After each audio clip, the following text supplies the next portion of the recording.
সম্মানিত ভিউয়ার্স, আসসালামু আলাইকুম।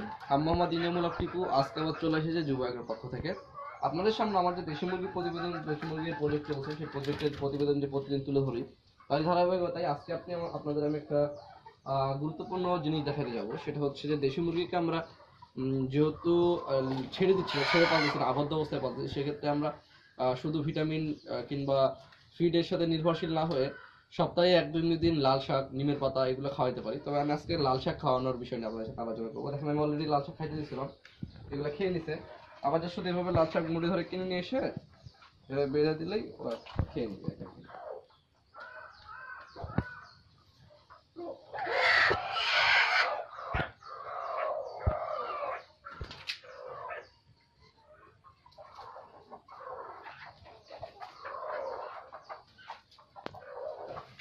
এই যে লাল শাকটা বেঁধে দিলাম, আমরা একটু সাজে খাইতে শুরু করুক।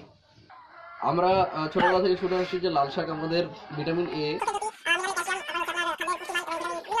আয়রন এগুলো সব পূরণ করে আসে। তো দেশি মুরগিরা কিন্তু ঘাস টাস খায় এবং ওরা ওরা কিন্তু হচ্ছে লোকাল এলাকায় যদি থাকে তাহলে কিন্তু ওরা খেয়ে কিন্তু এগুলো পূরণ করতে পারে। কিন্তু যখন আমরা আবদ্ধ অবস্থায় পালন করতেছি তখন কিন্তু এরা এগুলো খাইতে পারতেছে না। তো তখন আমরা কি করবো, আলাদাভাবে দিলে এদের মানে যে আমরা কেমিক্যাল, আমরা যে বাইরে থেকে যে ভিটামিনগুলো ইউজ করি, বাইরে থেকে ভিটামিনগুলো ইউজ করার চেয়ে বরং এটা অনেক বেশি ভালো হবে এবং প্রাকৃতিক হবে। তাই দেখেন ওরা কিন্তু খাওয়া শুরু করে দিয়েছে অলরেডি।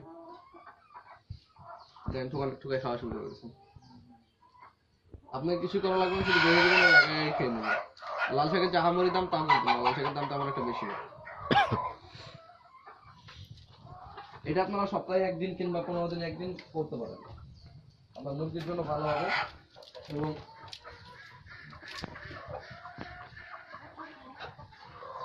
আর লাল শাকের যে সাইন্টিফিক বিশ্লেষণ আছে সেটা চাইলে আপনারা অনলাইন থেকে গুগলে সার্চ দিয়ে দেখে নিতে পারেন যে লাল শাকের আসলে খাওয়াইলে কোনো উপকার আছে কিনা। আমার মনে হয় যে মুরগিগুলোকে সুস্থ রাখার জন্য, স্বাভাবিকভাবে সুস্থ রাখার জন্য কিন্তু এরকম প্রাকৃতিক যে খাবারগুলো আছে সেগুলো দেওয়াটা কিন্তু খুবই জরুরি।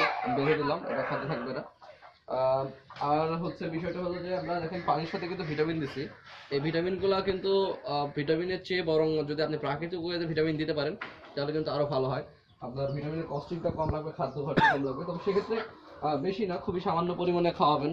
তেমন একটা বেশি খাওয়াতে হবে তা না, তাহলে আবার প্রবলেম হতে পারে। বাইরের খাবারের সাথে দোকানে টোকানে এসে প্রবলেম হতে পারে। তাছাড়া কিন্তু যে আমরা ছোট বাচ্চা যেগুলো আছে, এই বাচ্চাগুলো কিন্তু বড় হওয়ার পরে আমরা এদেরকে নিমের পাতা এবং লাল শাক, মানে এখন না, বড় হওয়ার পরে আরো কিছুদিন যাওয়ার পরে কিন্তু ব্রুডিং চলতেছে, ব্রুডিং পিরিয়ড, ব্রুডিং করার পরে কিন্তু আমরা এগুলো খাওয়াইতে পারি।